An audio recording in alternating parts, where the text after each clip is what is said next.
नैवेद्यार्थे पुरदस्तापिता अपवित्रपवित्रो वा सर्वावस्थाङ्गतोऽपि वा विस्मरेतुण्डरीकाक्षं समाश्याभ्यन्तरश्रुते नैवेद्यार्थे पुरदस्तापिता पंचपराणां क्षेनो गद्राणागस्मरणानागं सोमपवित्रमतेन्द्रेभं स्वाहा हेतुग्रहाय तन्नोम ओम सचित्रतं नवेन्द्रस्मै तक्षयोधां चन्द्रं ಇದರ ನಂತರ ಗುರುಜಿಗಳು ತಮ್ಮ ಬಳಿಗೆ ಬಂದು ತಮಗೆ ಆಶೀರ್ವಚನವನ್ನ ನೀಡಲಿದ್ದಾರೆ. ಇದನ್ನ ಕಟ್ಟುನಿಟ್ಟಾಗಿ ಪಾಲನೆ ಮಾಡಬೇಕು ಅಂತೇಳಿ ತಮ್ಮಲ್ಲಿ ಪ್ರಾರ್ಥನೆ.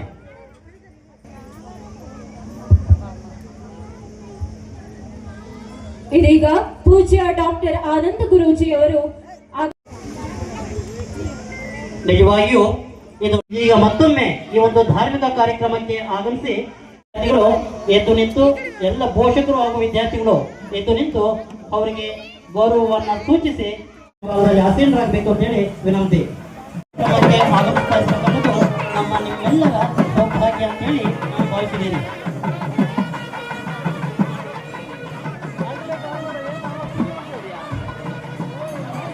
ಎಲ್ಲ ಭಕ್ತಾದಿಗಳು ತಾವು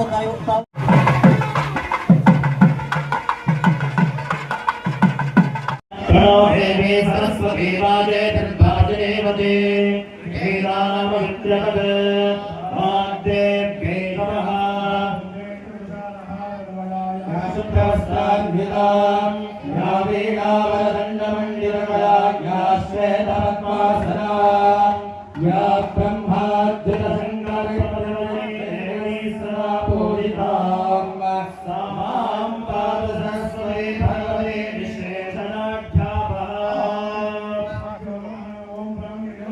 ओम महेश्वर देवः ओम कौमार्य नमः ओम वैष्णवे नमः ओम गणाप्य नमः ओम इंद्राय नमः सोमगाय नमः एरविंदाय नमः कपिलाय नमः गगनगाय नमः लंबोदराय नमः विकटाय नमः विघ्नराजाय नमः धूम्रकेतवे नमः गणाध्यक्षाय नमः भालचंद्राय नमः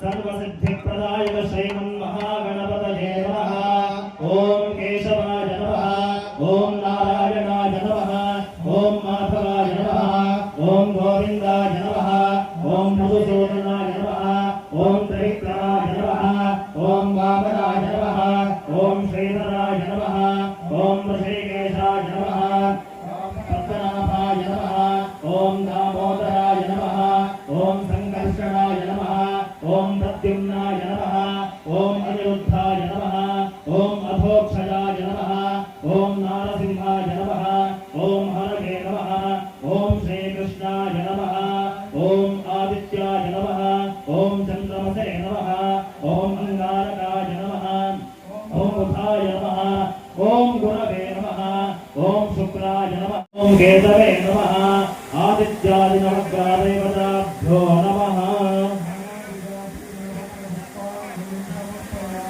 अत्यधिकमनापाप्यर्थे पश्चात् कर्पूरमङ्गलनीराजयिष्ये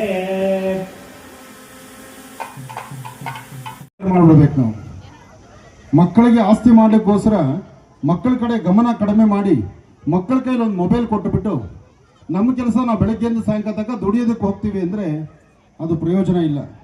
ನಮ್ಮ ದುಡಿಮೆ ಬೇಕು, ಹೊಟ್ಟೆಪಾಡು ಬೇಕು, ಆದರೆ ಅದರ ಜೊತೆಗೆ ಮಕ್ಕಳು ಜ್ಞಾನವಂತರಾಗಬೇಕು. ಅದಕ್ಕಾಗಿ ನಾವು ಶ್ರಮಿಸಬೇಕು. ಅಕ್ಕಿ ಮೇಲ್ಗಡೆ 3 ಲೈನು ಅಡಿಕೆ ಜೋಡಿಸಿ, ಅರಿಶಿನ ಕೊಂಬು ತಗೊಳ್ಳಿ, ಕೈಲಿಟ್ಕೊಳ್ಳಿ, ಬಿಡಿ ಹೂವು ತಗೊಳ್ಳಿ. ಹೂವುಗಳನ್ನು ಕೈ ಓದಿರೋರು ತೊಂದರೆ ಆಗ್ತಾ ಇದೆ, ನಾನು ಹತ್ರ ಈ ಥರ ಮಾಡ್ತೀರಿ. ಹೂ ಕೈಲಿಟ್ಕೊಳ್ಳಿ, ಹೇಳಿ ಎಲ್ಲರೂ. ಓಂ ಗಂ ಗಣಪತಯೇ ನಮಃ. ಸ್ವಲ್ಪ ಜೋರಾಗಿ ಹೇಳಿ. ಗಂ ಗಣಪತಯೇ ನಮಃ. ಓಂ ಗಂ ಗಣಪತಯೇ ನಮಃ. ಓಂ ಶಾರದಾ ಗುರುಭ್ಯೋ ನಮಃ. ಓಂ ಶಾರದಾ ಗುರುಭ್ಯೋ ನಮಃ. ಓಂ ಶಾರದಾ ಗುರುಭ್ಯೋ ನಮಃ. ಓಂ ಶ್ರೀಂ ಐ ಶಾರದಾ ಶ್ರೀ ಗಣೇಶ ಶಾರದಾ ಲಕ್ಷ್ಮೀ ಹಯಗ್ರೀವ ಲಕ್ಷ್ಮೀ ಹಯಗ್ರೀವ ಶ್ರೀಂ ಸೌಹು ಸಾಬರ್ದು ದೀರ್ಘ ಕೊಟ್ಟು 2 0 ಕೊಡಬೇಕು. ಸಾಬರ್ದು ಅಂತೇಳಿ ಕಾರ್ಡ್ ಕೊಟ್ಟಿದ್ದೀವಿ. ಆ ಕಾರ್ಡಲ್ಲಿ ಬೀಜಾಕ್ಷರಿ ಮಂತ್ರ ಇದೆ, ಬರ್ಸಿದ್ದಾಯ್ತಾ? ಮಹಾ ಶಾರದಾ ಗುರುಭ್ಯೋ ನಮಃ. ಶಾರದಾ ಗುರುಭ್ಯೋ ನಮಃ. ಶಾರದಾ ಗುರುಭ್ಯೋ ನಮಃ. ನೀವು ನಿಮ್ಮ ಮನೆ ಮಕ್ಕಳಿಗೆ ಕೊಡಿಸಿ ಆ ಕಾರ್ಡಲ್ಲಿ ಇರ್ತಕ್ಕಂಥ ಬೀಜಾಕ್ಷರಿ ಮಂತ್ರ, ಈ ಕಾರ್ಡಲ್ಲಿ ಒಂದು ಬೀಜಾಕ್ಷರಿ ಮಂತ್ರ ಇದೆಯಲ್ಲ, ಆ ಮಂತ್ರವನ್ನ ನೀವು ನಿಮ್ಮ ಮನೆ ಮಕ್ಕಳು ಊಟ ಮಾಡಬೇಕು. ಮನೆಗೆ ಹೋಗಿ ನಿಮ್ಮ ಮನೆಯಲ್ಲೇ ಇವತ್ತು ರಾತ್ರಿ ಒಂದು ಲೋಟ ಹಾಲು ಕಾಯಿಸಿ ಆ ಮಕ್ಕಳಿಗೆ ಒಂದು ಚೂರು ಏಲಕ್ಕಿ, ಇವತ್ತೇನು ನೈವೇದ್ಯ ಮಾಡಿದಿರಲ್ಲ, ದೇವರ ಸಾನ್ನಿಧ್ಯದಲ್ಲಿ ಪ್ರಾರ್ಥನೆ ಮಾಡಿದಂತ ಏಲಕ್ಕಿ ಇದೆಯಲ್ಲ, ಈ ಕಡೆ ಬನ್ನಿ, ಆ ಏಲಕ್ಕಿನ ಹಾಲಿಗೆ ಹಾಕಿ ಮಕ್ಕಳಿಗೆ ಕೊಡಬೇಕು. ಮಕ್ಕಳಿಗೆ ಏಲಕ್ಕಿನ ಹಾಲಿಗೆ ಹಾಕಿ ಕೊಡಿ. ಹಾಗೆ ಸಾಧ್ಯವಾದರೆ 54 ಏಲಕ್ಕಿಯನ್ನ ಇವತ್ತು ಬಹಳ ಒಳ್ಳೆ ಮುಹೂರ್ತ ಇದೆ. ಇವತ್ತು ರಾತ್ರಿ 54 ಏಲಕ್ಕಿಯಿಂದ ಒಂದು ಹಾರವನ್ನು ಮಾಡಿ ಇವತ್ತಿನಿಂದ 48 ದಿವಸನೂ ನಿಮ್ಮ ಮಕ್ಕಳ ಮೈ ಮೇಲೆ ಇಲ್ಲೇ ಇದೆ. ವಿಪರೀತವಾದಂಥ ಜ್ಞಾನ ಇರುತ್ತೆ. ಈ ಏಲಕ್ಕಿ ಹಾರ ಬರೀ ಮಕ್ಕಳಿಗೆ ಮಾತ್ರನೇನಾ? ಅದಲ್ಲ. ಹಿರಿಯರು ಯಾರು ಅನಾರೋಗ್ಯದಲ್ಲಿದ್ದೀರಿ, ಯಾರಿಗೆ ಆರೋಗ್ಯ ಬೇಕಾಗಿದೆ, ಯಾರ ಕುಟುಂಬದಲ್ಲಿ ಆರ್ಥಿಕ ಸಂಕಷ್ಟಗಳು ಎದುರಾಗ್ತಾ ಇದೆ, ಯಾರ ಕುಟುಂಬದಲ್ಲಿ ನೆಮ್ಮದಿ ಇಲ್ಲದಂತ ರೀತಿಯಲ್ಲಿದೆ, ಯಾರು ಕೆಲವು ತಂತ್ರ ಮಂತ್ರ ಯಂತ್ರಗಳಿಗೆ ಒಳಗಾಗಿದ್ದೀರಿ, ಯಾರು ವಾಸ್ತುಗಳಲ್ಲಿ ಕೆಲವು ದೋಷಗಳಿಂದ ನೆಮ್ಮದಿ ಇಲ್ಲದಂತ ಕಳ್ಕೊಂಡಿದ್ದೀರಿ, ನೆಮ್ಮದಿನ ಕಳ್ಕೊಂಡಿರೋರು ಸಹಿತ 54 108 ಏಲಕ್ಕಿಗಳ ಹಾರವನ್ನು ದೇವರ ಸಾನ್ನಿಧ್ಯದಲ್ಲಿಟ್ಟು ಮನೋಜವಂ ಆರ್ಧದಲ್ಲಿ ವೇಗಂ ಜಿತೇಂದ್ರಿಯಂ ಬುದ್ಧಿಮತಾಂ ವರಿಷ್ಠಂ ವಾತಾತ್ಮಜಂ ವಾನರೋದು ಮುಖ್ಯಂ. ತಂದೆ ಹೇಳಬೇಕು, ನಿಮ್ಮ ತಾಯಿ ಕಾಲ ನಮಸ್ಕಾರ ಮಾಡಿ ಅಂತ. ಮೊದಲು ಮಕ್ಕಳನ್ನೇ ಮೊದಲ ಗುರು ತಂದೆ ಹೇಳಬೇಕು. ಅಜ್ಜಿ ತಾತ ಅಂದ್ರೆ ಬರೀ ಅಮ್ಮನ ಕಡೆದು ಅಪ್ಪನ ಕಡೆದು ಅಲ್ಲ, ಹಿರಿಯರಿಗೆ ನಮಸ್ಕಾರ ಮಾಡತಕ್ಕಂಥದ್ದು ಧರ್ಮ. ಅಪ್ಪನ ಅಪ್ಪ ಅಮ್ಮನೂ ನಮಸ್ಕಾರ ಮಾಡಬೇಕು, ಅಮ್ಮನ ಅಪ್ಪ ಅಮ್ಮನೂ ನಮಸ್ಕಾರ ಮಾಡಬೇಕು. ನಮಃ ಓಂ ಗಂ ಗಣಪತಯೇ ನಮಃ. ಈಗ ತಾಯಿ ಶಾರದೆಯ ಹೆಸರು ಗುರುಭ್ಯೋ ನಮಃ. ಓಂ ಶಾರದಾ ಗುರುಭ್ಯೋ ನಮಃ. ಓಂ ಶಾರದಾ ಗುರುಭ್ಯೋ ನಮಃ. ಓಂ ಶಾರದಾ ಗುರುಭ್ಯೋ ನಮಃ. ಓಂ ಶಾರದಾ ಗುರುಭ್ಯೋ ನಮಃ. ಓಂ ಲಕ್ಷ್ಮೀ ಹಯಗ್ರೀವಾಯ ನಮಃ. ಓಂ ಲಕ್ಷ್ಮೀ ಹಯಗ್ರೀವಾಯ ನಮಃ. ಓಂ ಲಕ್ಷ್ಮೀ ಹಯಗ್ರೀವಾಯ ನಮಃ. ಈಗ ನಿಮ್ಮ ಮನೆ ದೇವರ ಹೆಸರು, ನಿಮ್ಮ ಮನೆ ದೇವರ ಹೆಸರನ್ನ ನಿಮ್ಮ ಮಕ್ಕಳಿಗೆ ಹೇಳಿ, ಮಕ್ಕಳಿಗೆ ಹೇಳ್ಕೊಡಿ. ಆ ಮಕ್ಕಳ ಆ ಹೆಸರನ್ನ ಹೇಳಬೇಕು. ನಿಮ್ಮ ಮನೆ ದೇವರ ಹೆಸರನ್ನ ಮಕ್ಕಳು ಹೇಳಬೇಕು. ಈಗ ಮಕ್ಕಳು ಹೇಳಿ. ತ್ರಯಂಬಕಂ ಯಜಾಮಹೇ ಸುಗಂಧಿಂ ಪುಷ್ಟಿವರ್ಧನಂ ಉರ್ವಾರುಕಮಿವ ಬಂಧನಾ ಮೃತ್ಯೋರ್ವೃಕ್ಷೇ ಯಮಾಮೃತಾತ್. ಓಂ ಬ್ರಹ್ಮ ವಿಷ್ಣು ಮಹೇಶ್ವರಾಯ ನಮಃ. ಐಂ ಶ್ರೀಂ ಸೌಃ. ಓಂ ಶ್ರೀಂ ಐಂ ಶ್ರೀಂ ಸೌಃ. ಓಂ ಶ್ರೀಂ ಐಂ ಶ್ರೀಂ ಸೌಃ. ಓಂ ಶ್ರೀಂ ಐಂ ಶ್ರೀಂ ಸೌಃ. ಓಂ ಶ್ರೀಂ ಐಂ ಶ್ರೀಂ ಸೌಃ.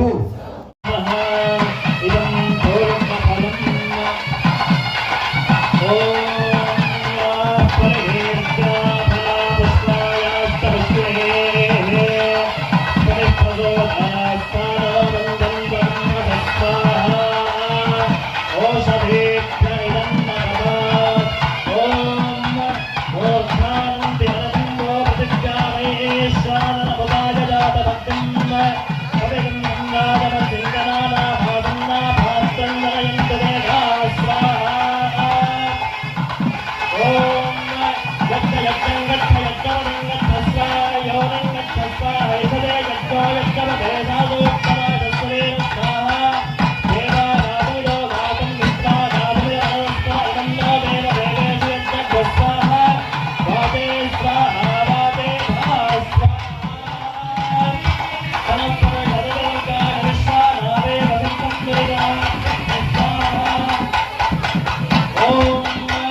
तत्प्रच्छद्रेण पवित्रेण ಶ್ರೀ ಗಣೇಶ ಶಾರದಾ ಗುರುಭ್ಯೋ ನಮಃ. ನಮ್ಮ ಭಾರತೀಯ ಹಿಂದೂ ಸನಾತನ ಧರ್ಮದಲ್ಲಿ ಹಿಂದೆಲ್ಲ ಗುರುಕುಲ ಅಂದು ಗುರುಕುಲ ಪದ್ಧತಿ ಇತ್ತು. ಮಕ್ಕಳನ್ನ ನಾಮಕರಣ ಆಗಿ ಅನ್ನ ಮಹೋತ್ಸವ ಆಗಿ ಕಿವಿ ಚುಚ್ಚುವಂಥ ಕಾರ್ಯಕ್ರಮ ಆಗಿ ಅದೆಲ್ಲ ಮುಗಿದ ಮೇಲೆ ಮಕ್ಕಳನ್ನು ಶಾಲೆಗೆ ಬಿಡಬೇಕಾಗಿತ್ತು, ಅಂದರೆ ಗುರುಕುಲಕ್ಕೆ ಕಳಿಸ್ಬೇಕಾಗಿತ್ತು. ಗುರುಕುಲಕ್ಕೆ ತಗೊಂಡೋಗಿ ಅಲ್ಲಿ ಬಿಟ್ಟಾಗ ಇನ್ನು ಪುನಃ ವಿದ್ಯಾಭ್ಯಾಸ ಮುಗಿದ ಮೇಲೆ ಮನೆಗೆ ಬರೋ ಪದ್ಧತಿ ಇತ್ತು. ಆದರೆ ಇವತ್ತಿನ ಕಾಲ ಧರ್ಮ ಹಾಗಿಲ್ಲ. ಇವತ್ತಿನ ಕಾಲ ಧರ್ಮಗಳೆಲ್ಲ ಬದಲಾಯಿತು. ಹಾಗೆ ಪ್ರತಿಯೊಬ್ಬ ತಂದೆ ತಾಯಿ ಸಹಿತ ಅಪೇಕ್ಷೆ ಪಡೋದೇನಪ್ಪ ಅಂದರೆ ಬೆಳಗ್ಗೆಯಿಂದ ಸಂಜೆವರೆಗೂ ಬಹಳ ಕಷ್ಟಪಡ್ತಾರೆ. ಕಷ್ಟಪಟ್ಟು ತಾನು ಬಂದಂಥ ಸಂಪಾದನೆಯಲ್ಲಿ ಒಳ್ಳೆ ಬಟ್ಟೆ ತೊಗೋಬೇಕು ಅಂತ ಮನೆಯಲ್ಲಿರ್ತಕ್ಕಂಥ ತಂದೆ ಆತ ಚಿಂತನೆ ಮಾಡಲ್ಲ. ನನಗೊಂದು ಒಳ್ಳೆ ಸೀರೆ ಬೇಕು ಅಂತ ತಾಯಿ ಚಿಂತನೆ ಮಾಡಲ್ಲ. ತಂದೆ ತಾಯಿ ಚಿಂತನೆ ಮಾಡ್ತಕ್ಕಂಥದ್ದು ಏನಂದರೆ ಮಕ್ಕಳು ವಿದ್ಯಾವಂತರಾಗಬೇಕು, ಎಷ್ಟು ಶಾಲೆಗೆ ದುಡ್ಡು ಖರ್ಚಾದರೂ ಪರವಾಗಿಲ್ಲ, ಮಕ್ಕಳನ್ನ ಗುಣವಂತರಾಗಿ ಮಾಡಬೇಕು, ದೇಶಕ್ಕೆ ಸ್ವಲ್ಪ ಪ್ರಜೆಗಳು ಮಾಡಬೇಕು ಅಂತ. ಅಂತಹ ಮಕ್ಕಳಿಗೆ ಶಾಲೆಗೆ ಸೇರಿಸುವಂಥ ಕ್ರಮ ಮಾಡ್ತಾರೆ. ಆದರೆ ಶಾಲೆಗಳಲ್ಲಿ ನಮ್ಮ ಭಾರತೀಯ ಹಿಂದೂ ಸನಾತನ ಧರ್ಮದ ಸೂಕ್ಷ್ಮತೆಗಳನ್ನು ವಿದ್ಯೆಯನ್ನು ಆರಂಭ ಮಾಡುವಂಥ ಕಾಲ ಹೇಗಿರಬೇಕು ಎಂಬತಕ್ಕಂಥದ್ದನ್ನು ಶಾಲೆಗಳಲ್ಲಿ ಚರ್ಚೆ ಮಾಡಬೇಕು. ಹಾಗೆ ಶಾಲೆಗಳಲ್ಲಿರ್ತಕ್ಕಂಥ ಶಿಕ್ಷಕರು, ಉಪಾಧ್ಯಾಯರು, ಅಧ್ಯಾಪಕರು ತಂದೆ ತಾಯಿ ಬಗ್ಗೆ ಅಪಾರವಾದಂತಹ ಗೌರವದಿಂದ ತಂದೆ ತಾಯಿ ಬೆಲೆ ಬಗ್ಗೆ ಮಕ್ಕಳು ಹೇಳ್ಕೊಡ್ಬೇಕು. ಅಂದರೆ ಮಕ್ಕಳಿಗೆ ಹೇಳಬೇಕು, ನಿಮ್ಮ ಅಪ್ಪ ಅಮ್ಮ ಎಷ್ಟು ಕಷ್ಟಪಟ್ಟು ನಿಮ್ಮನ್ನು ಇಲ್ಲಿಗೆ ತಂದು ಸೇರಿಸಿದ್ದಾರೆ ಅಂತ. ಹಾಗೆ ಮಕ್ಕಳಿಗೆ ಸಂಸ್ಕೃತಿ ಬಗ್ಗೆ ಪಾಠ ಹೇಳಬೇಕು. ಇದೆಲ್ಲ ಆಗಬೇಕಾದ್ರೆ ಜ್ಞಾನವನ್ನು ಪಸರಿಸ್ತಕ್ಕಂಥ, ಜ್ಞಾನವನ್ನು ಕೊಡ್ತಕ್ಕಂಥ ಲಕ್ಷ್ಮೀ ಹೈಗ್ರೀವರನ್ನು, ತಾಯಿ ಶಾರದೆಯನ್ನು ನಾವು ಪ್ರಾರ್ಥನೆ ಮಾಡಿ ಓಂಕಾರವನ್ನು ತಿದ್ದಿಸಿ ತದನಂತರ ಮುಂದುವರಿಸಬೇಕು. ಇದು ಅಕ್ಷರಾಭ್ಯಾಸ. ಇಂತಹ ಚಿಂತನೆಯನ್ನು ಇವತ್ತು ಅತ್ತಿಬೇಲಿನಲ್ಲಿ ಶಾರದಾ ಇಂಟರ್ನ್ಯಾಷನಲ್ ಸಂಸ್ಥೆಯ ಈ ಒಂದು ಮುಖ್ಯಸ್ಥರಾಗಿರ್ತಕ್ಕಂತಹ ಯೋಗೀಶ್ ಕೃಷ್ಣಪ್ಪರವರು ಬಹಳ ಅದ್ಭುತವಾದಂಥ ಯೋಚನೆ ಮಾಡಿದ್ರು. ನಮ್ಮ ಆಶ್ರಮಕ್ಕೆ ಬಂದು ನಾನು ಹಿಂದೆ ಒಂದು ಕಾರ್ಯಕ್ರಮಕ್ಕೆ ಇಲ್ಲಿ ಬಂದು ಹೇಳಿದ್ದೆ, ಮುಂಬರ್ತಕ್ಕಂಥ ದಿನಗಳಲ್ಲಿ ಮತ್ತೊಮ್ಮೆ ನಿಮ್ಮ ಕಾರ್ಯಕ್ರಮಕ್ಕೆ ನಾನು ಬರ್ತೀನಿ ಅಂತ. ನೀವು ಬರ್ತೀನಿ ಅಂತ ಹೇಳಿದ್ದೀರಿ, ಆದರೆ ನಮ್ಮ ಭಾಗದ ವಿದ್ಯಾರ್ಥಿಗಳಿಗೆ ಅಕ್ಷರಾಭ್ಯಾಸ ಮಾಡಿಸ್ಕೊಡುವಂಥ ಕಾರ್ಯಕ್ರಮಕ್ಕೆ ನೀವು ಬರಬೇಕು ಅಂದರು. ಹಾಗಾಗಿ ನನ್ನ ವಾಹಿನಿಯಲ್ಲಿ ಪ್ರತಿನಿತ್ಯ ನನ್ನ ಕಾರ್ಯಕ್ರಮ ಆಗುತ್ತೆ, ಅಲ್ಲಿ ಇದ್ರ ಬಗ್ಗೆ ಮಾತಾಡಿದೆ.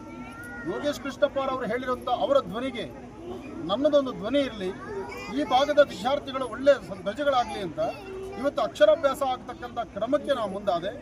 ಭಾಳ ಅದ್ಭುತವಾಗಿ ನಡೆದಿದೆ. ಸಾಕಷ್ಟು ಜನ ನೋಡಿದ್ದೀರಿ, ಭಾಗವಹಿಸಿದ್ದೀರಿ. ಹಾಗೆ ಎಲ್ಲ ಸುದ್ದಿವಾಹಿನಿಗಳ ಮುಖಾಂತರ ಇಲ್ಲಿ ನಡೆದಂಥ ಸಂಪೂರ್ಣ ಕಾರ್ಯಕ್ರಮವನ್ನು ಚಿತ್ರೀಕರಿಸಿ ಪ್ರತಿಯೊಬ್ಬರ ಮನೆಗಳಲ್ಲೋ ಮೊಬೈಲ್ಗಳಲ್ಲೋ ನೋಡುವಂಥ ಕ್ರಮ ಮಾಡಿದ್ದಾರೆ. ನಿಮ್ಮ ಮನೆ ಮಕ್ಕಳು ಸಹಿತ ಸಂಸ್ಕಾರವಂತರಾಗಿ ಇಂತಹ ಶಾಲೆಗಳಲ್ಲಿ ಇಂತಹ ಸಂಸ್ಕೃತದ ಪಾಠ ಬಹಳ ವಿಶೇಷವಾದ್ದು, ಶ್ಲಾಘನೀಯವಾದ್ದು. ಒಳ್ಳೆಯದಾಗಿ ಶಾರದಾ ಸಮೂಹ ಸಂಸ್ಥೆಗಳ ವತಿಯಿಂದ ಶಾರದಾ ಇಂಟರ್ನ್ಯಾಷನಲ್ ಶಾಲೆಯಲ್ಲಿ ಅಕ್ಷರಾಭ್ಯಾಸ ಕಾರ್ಯಕ್ರಮ ತುಂಬ ಅದ್ದೂರಿಯಿಂದ ನೆರವೇರುತ್ತೆ. ಇದಕ್ಕೆ ಡಾಕ್ಟರ್ ಮಹರ್ಷಿ ಆನಂದ್ ಗುರೂಜಿಯವರ ನೇತೃತ್ವದಲ್ಲಿ ಇವತ್ತು ಅವರ ಅಧ್ಯಕ್ಷತೆಯಲ್ಲಿನ ಇವತ್ತು ಅವರೇನು ಪೌರೋಹಿತ್ಯದ ಅವರ ವೃಂದದ ಮುಖಾಂತರ ಇವತ್ತೇನೊಂದು ಅದ್ದೂರಿಯಾದ ಹೋಮನ ಏರ್ಪಾಡು ಮಾಡಿರ್ತಾರೆ. ಎಲ್ಲ ಮಕ್ಕಳಿಗೂ ಕಾನ್ಸಂಟ್ರೇಷನ್, ಮೆಮೊರಿ ಪವರು ಇದು ಇನ್ಕ್ರೀಸ್ ಆಗೋ ಸಂಬಂಧ ಇವತ್ತೊಂದು ತುಂಬ ದೊಡ್ಡ ಹೋಮನ ನಿರ್ವಹಿಸ್ಕೊಟ್ಟಿರ್ತಾರೆ. ಇದಕ್ಕೆ ನಮ್ಮ ಸಮೂಹ ಸಂಸ್ಥೆಗಳೆಲ್ಲ, ನಮ್ಮ ಕಾರ್ಯದರ್ಶಿಗಳಿಂದ, ನಮ್ಮೆಲ್ಲ ಟ್ರಸ್ಟೀಸಿಂದ, ನಮ್ಮೆಲ್ಲ ಶಿಕ್ಷಕೇತರ ವೃಂದದಿಂದ ಅವರಿಗೆ ತುಂಬ ಧನ್ಯವಾದಗಳು. ಇವತ್ತು ಮಹರ್ಷಿಗಳು ಸರಿಸುಮಾರು 3 ಗಂಟೆಗಳ ಕಾಲ ನಮ್ಮ ಜೊತೆ ಕಾಲ ಕಳೆದಿರ್ತಾರೆ. ಸಹಸ್ರೋಪಾದಿಯಲ್ಲಿ ಇವತ್ತೆಲ್ಲ ಭಕ್ತರಿಗೆ ಬಂದಿರ್ತಾರೆ. ಎಷ್ಟೋ ಜನ ಅವರ ಅಕ್ಷರಾಭ್ಯಾಸಗಳು ಯಾರೆಲ್ಲ ಅವ್ರ ಜೀವನ ಸ್ಟಾರ್ಟ್ ಮಾಡಿರ್ತಾರೆ ಎಜುಕೇಷನ್ ಇದರಲ್ಲಿ ಸೆಕ್ಟರಲ್ಲಿ.